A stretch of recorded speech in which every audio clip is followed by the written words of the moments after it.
രാവും പകലുമില്ലാതെ നടക്കുന്നൊരു ജോലിയാണ് ഈ മാധ്യമപ്രവർത്തകൻ്റേത്. പലപ്പോഴും എനിക്ക് സ്ട്രീറ്റിലൊക്കെ നിൽക്കുന്ന റിപ്പോർട്ടർ രാത്രി 9 മണിക്കും, നമ്മുടെ നിഖിൽ പ്രമേഷ് ഇവിടെ ഇരിപ്പുണ്ട്, നിഖിൽ പ്രമേഷൊക്കെ 9 മണിക്ക്, രാവിലെ 6 മണിക്ക് ഇറങ്ങിയിട്ട് രാത്രിയിൽ 9 മണിക്ക് നിന്ന് റിപ്പോർട്ട് ചെയ്യുകയാണ്. ശരിക്കും ഞാൻ ചിലപ്പോഴൊക്കെ ആലോചിച്ചിട്ടുണ്ട്, ഇവരുടെയൊക്കെ കുടുംബത്തിരുന്ന ആളുകൾ എന്തായിരിക്കും ആലോചിക്കുക. വീട്ടിൽ നിന്ന് രാവിലെ ഇറങ്ങിപ്പോയതാണ്, ഇതുവരെയും മടങ്ങി വന്നിട്ടില്ല. ചില കാര്യങ്ങൾ നഷ്ടപ്പെടുത്തി എല്ലാ ത്യാഗവും സഹിച്ച് ഒരു മാധ്യമപ്രവർത്തകന് കിട്ടുന്ന ശമ്പളം വളരെ കുറവാണ്.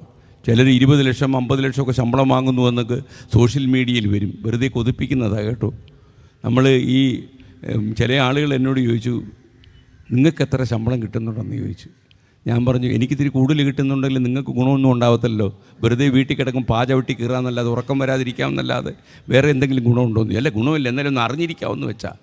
അപ്പോൾ ഇപ്പോഴെന്ന് പറഞ്ഞു കഴിഞ്ഞാൽ ഒരു പത്രപ്രവർത്തകൻ്റെ, ഒരു മാധ്യമപ്രവർത്തകൻ്റെ വില നിലവാരം നിശ്ചയിക്കുന്നത് അയാൾ വാങ്ങുന്ന ശമ്പളത്തിൻ്റെ കണക്കിലാണ് എന്ന് സോഷ്യൽ മീഡിയയിൽ കാണുന്ന ചില പോസ്റ്റുകളിലൂടെ ഞാൻ മനസ്സിലാക്കുന്നു. 20 ലക്ഷം ശമ്പളമുള്ള ആൾ ഏറ്റവും നല്ല മാധ്യമപ്രവർത്തകനാകുമോ? മോഹൻലാൽ ഒരു ദിവസം 1 കോടി രൂപ വരുമാനമുള്ള ആളാണ്. അത് നമ്മൾ കണ്ടിട്ട് അത്ഭുതപ്പെട്ടിട്ട് കാര്യമുണ്ടോ? ഞാനൊരാൾ എന്നോട് ചോദിച്ചു പറഞ്ഞു, നിങ്ങൾ മമ്മൂട്ടിയെക്കുറിച്ചും മോഹൻലാലിനെക്കുറിച്ചും ഓർത്ത് സങ്കടപ്പെട്ടുള്ളൂ, അവർക്ക് 1 കോടി രൂപ ശമ്പളം കിട്ടും. ശമ്പളമാണോ ഒരു പത്രപ്രവർത്തകൻ്റെ അന്തസ്സും മാന്യതയും തീരുമാനിക്കുന്നത്?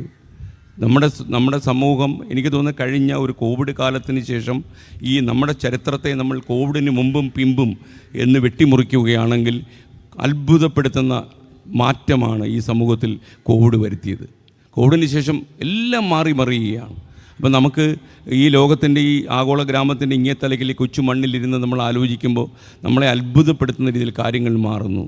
നമ്മൾ ഇപ്പോഴും നമുക്ക് ധൈര്യത്തോടെ ആത്മാഭിമാനത്തോടെ ഒരു കാര്യം പറയാം, നമ്മുടെ മാധ്യമരംഗത്ത് പ്രവർത്തിക്കുന്ന ആളുകളുടെ സംശുദ്ധി കുറേയെങ്കിലും സൂക്ഷിക്കുന്നുണ്ടെങ്കിൽ അത് കേരളത്തിൽ മാത്രമാണ്.